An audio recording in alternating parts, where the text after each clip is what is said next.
Chairman Peoples Party Bilawal Bhutto Zardari के मुतालिक, जिन्होंने साबिक वजीर आजम नवाज शरीफ और साबिक चेयरमैन पाकिस्तान तहरीक इंसाफ को सियासी बाउंसर मारते हुए कहा कि एक जेल से बचने के लिए और दूसरा जेल से निकलने के लिए इलेक्शन लड़ रहा है।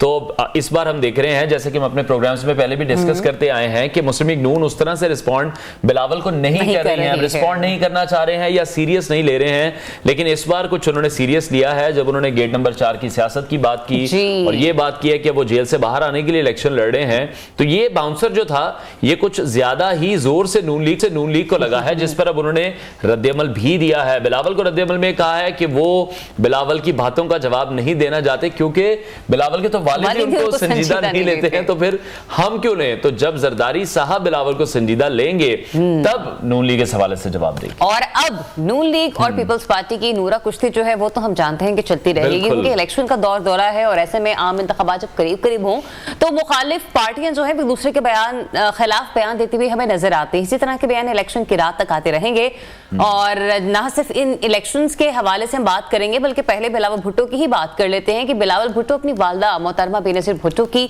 तस्वीर नस्ब करने के लिए वजारत दाखिला आए, जहां बात करते हुए उनका कहना था कि बिलावल भुट्टो ये कहते हैं कि एक ऐसा फैसला लिया गया जिसने दहशतगर्दी के खिलाफ जिद्दोजहद को नुकसान पहुंचाया और साबिक चेयरमैन पीटीआई ने उन दहशतगर्दों को वापस आने की दावत दी। इस फैसले की वजह से पाकिस्तान आज दहशतगर्दी का शिकार है। ये बात करें वो अफगानिस्तान के हवाले से बिल्कुल ऐसे ही है, लेकिन अब सवाल यहाँ पर यह भी उठता है क्या इमरान खान इस फैसले में सोलो फ्लाइट पर थे, उनके साथ इस फैसले में कोई भी शामिल नहीं था, तो शायद बिलावल को उन लोगों का नाम भी लेना चाहिए जो इस फैसले में शामिल थे। खाली being prime minister PTI chairman ने, साबिक पीटीआई चेयरमैन ने शायद ये डिसीजन ना लिया हो। अच्छा, यहाँ पे एक बहुत बड़ा सवाल है कि हमारे सियासतदान जानते हैं कि माजी में उनके साथ भी क्या कुछ होता रहा है और वही प्रैक्टिस जो है उस वक्त के वज़ीर आज़म या निगरान काबीना के साथ भी वही तर्ज अमल अपनाया जाता रहा होगा। तो वहां पर आके मैं ये नहीं कह रही हूं कि आप किसी का साथ दें, किसी को डिफेंड करें, ये आप अपने लिए सियासत करेंगे और सियासत और जमहूरी अमल को बेहतर बनाएंगे, क्योंकि खामोशी में सिर्फ यही हो सकता है कि फिर आप सिर्फ एक सियासी जमात को या दो सियासी जमातों को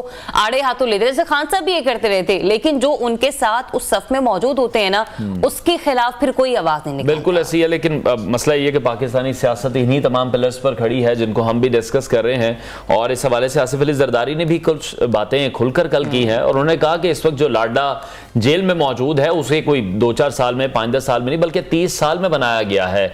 और ये भी उन्होंने कहा कि उन्हें बहुत अच्छे से याद है कि इस लाडले को हमीद गुल साहब ने कैसे लॉन्च किया था। तो आसिफ अली जरदारी ने कहा कि मैंने पहले भी इस हवाले से कहा था कि चार्टर ऑफ इकोनॉमी कर लेना चाहिए। इंतखाबात की तारीख के हवाले से एक बार फिर से बताते चलें कि ये आसिफ अली जरदारी साहब ही कह रहे हैं, हम नहीं कह रहे हैं। वो ये कह रहे हैं कि 8 फरवरी से 8 या 10 दिन इलेक्शन आगे जाएं तो उससे कोई फर्क नहीं पड़ता, आज हो कल हो या फिर परसों, इलेक्शन तो हर सूरत होने हैं। लेकिन चीफ जस्टिस का ये कहना है कि जो इलेक्शन है वो 8 फरवरी को ही होंगे।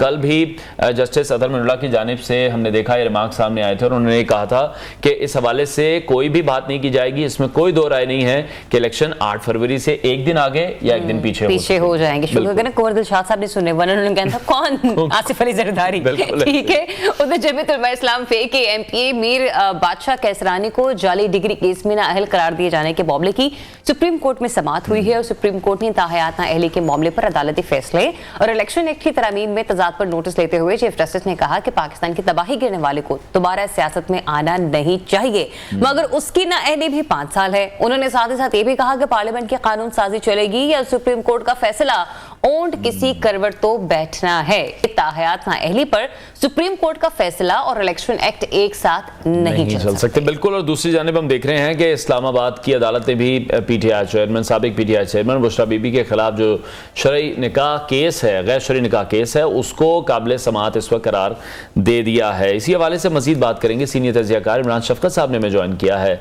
इमरान साहब बहुत शुक्रिया आपके वक्त के लिए। पाकिस्तान पीपल्स पार्टी और नून लीग वालों को हम देख रहे हैं एक दूसरे पर तनकीद करते हुए दिखाई दे रहे हैं, उनके एक दूसरे को जो ताने हैं कोई खास अहमियत तो नहीं रखते क्योंकि इलेक्शन का माहौल है और ऐसी बातें तो सुनने को मिलेंगी। इन्हीं तमाम बातों का हम सब भी इंतजार कर रहे होते हैं। तो हो सकता है आप ये समझते हैं कि अगली हुकूमत में फिर दोनों साथ हों? ये आपका तजिया बिल्कुल ठीक है, क्योंकि पॉलिटिकल पार्टी हैं और एक दूसरे की मैं समझता हूँ कि इमरान खान साहब वाली जो पार्टी थी या पाकिस्तान तहरीक इंसाफ, उनको जो स्पेस मिली थी वो मिसाक जमहूरियत के बाद मिली थी, और वो जो अंडरस्टैंडिंग डेवलप हुई थी इनके दरमियान कि हमने एक दूसरे की टांगे नहीं खींचनी, उस वजह से हुई थी। वो मुकमका के सारे ताने तूने इनको इस वजह से मिलने शुरू हुए थे। अब बेसिकली होना ये है कि जो पाकिस्तान तहरीक इंसाफ है वो भी एक तरह से टारगेट है पाकिस्तान पीपल्स पार्टी के लिए, और पाकिस्तान मुस्लिम लीग नून भी। पाकिस्तान पीपल्स पार्टी के लिए पाकिस्तान तहरीक इंसाफ इसलिए टारगेट है कि जो स्पेस एंटी स्टैब्लिशमेंट वाली थी वो सारी की सारी वो गेन कर गई है, वो उन्होंने वापस लेनी है, और वो जब तक नवाज शरीफ साहब को टारगेट नहीं करेंगे वो उनको स्पेस नहीं मिलेगी।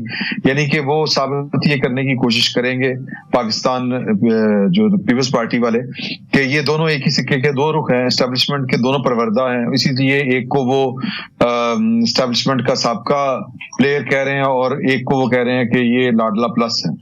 तो ये सियासत है, और सियासत में इसी तरह एक दूसरे के ओपोनेंट्स होती हैं पार्टियां। मेरा ख्याल है कि लेकिन इमरान साहब, एक लव तो ओपोनेंट्स हम लोग देखते ही हैं, लेकिन with in the party opponent और ओपिनियन का एक दूसरे की तरफ ड्राइव होना, ये भी हमें पहली बार नजर आ रहा है। जरदारी साहब एक मर्तबा किसी खास वजह से कह दिया कि बिलावल साहब जो हैं वो भी सीख रहे हैं, और उन्होंने ये जो बात है वो एक बात की हैसियत से की है। लेकिन दूसरी तरफ हम ये देखते हैं कि नून लीग उनके इस बयान को, यानी कि बिलावल के बयान को इतना संजीदगी से नहीं देख रहे, क्योंकि वो ये कह रहे हैं कि जब बिलावल के अपने वालिद उन्हें सीरियस नहीं ले रहे तो फिर हम उन्हें क्यों सीरियस लें। आपको लगता है कि ये जो नून लीग का रवैया है टुवर्ड्स बिलावल, ये बिल्कुल ठीक है, लेकिन अगर देखा जाए तो पाकिस्तान पीपल्स पार्टी के चेयरमैन है सर वो। नहीं, वो पाकिस्तान पीपल्स पार्टी के चेयरमैन है, पाकिस्तान मुस्लिम लीग नून के तो वो कुछ नहीं लगते ना।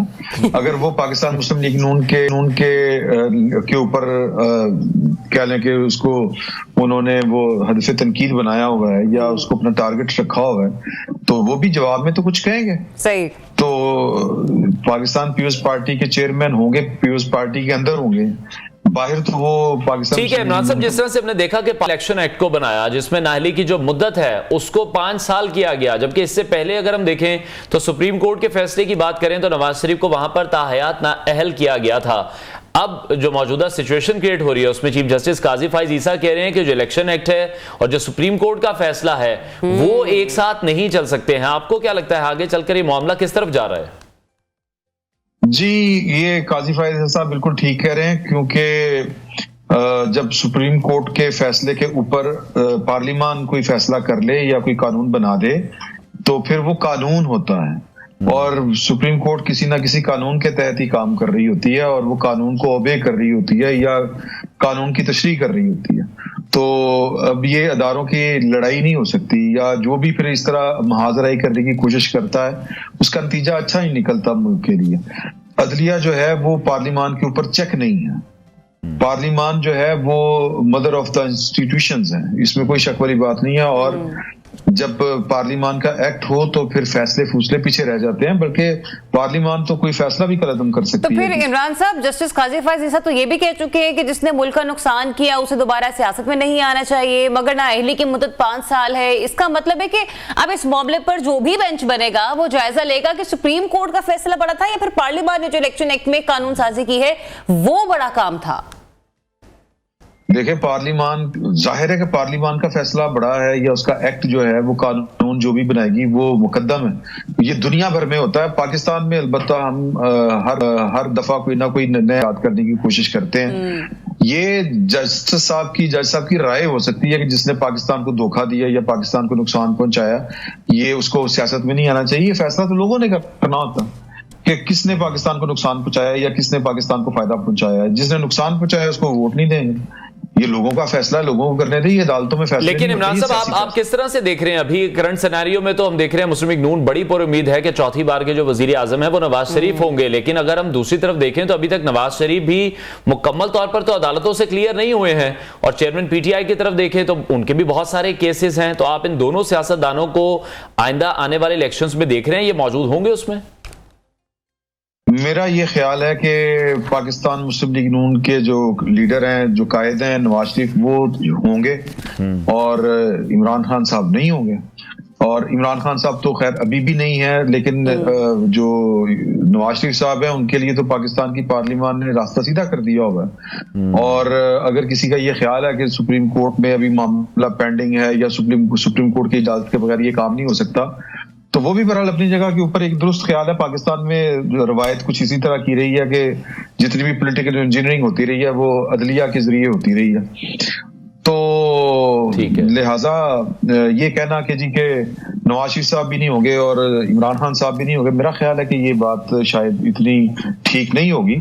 ना ये अंदाजा या तजिया इतना ठीक होगा, क्योंकि जितनी स्पीड के साथ सिस्टम अपनी गलतियों को सुधारने की कोशिश कर रहा है, जो ज्यादतियां की गई थी पिछले दौर में 2018 से, या बल्कि आप तो इसको 2011 से कह लें ऑनवर्ड, वो उनको वापस लेने की कोशिश कर रहा है। और ये मुतालबा था नवाज शरीफ साहब का कि आपने पाकिस्तान में जो हमारे साथ किया, पाकिस्तान मुस्लिम लीग नून के साथ किया, या जुलाई 2017 में जो कुछ हुआ उस वक्त के वजीर आजम के साथ, वो इंसाफ नहीं था, वो साजिश थी। तो वो जो भी फैसले थे वो इंसाफ नहीं था, वो बेइंसाफी थी, उसको खत्म कर दें।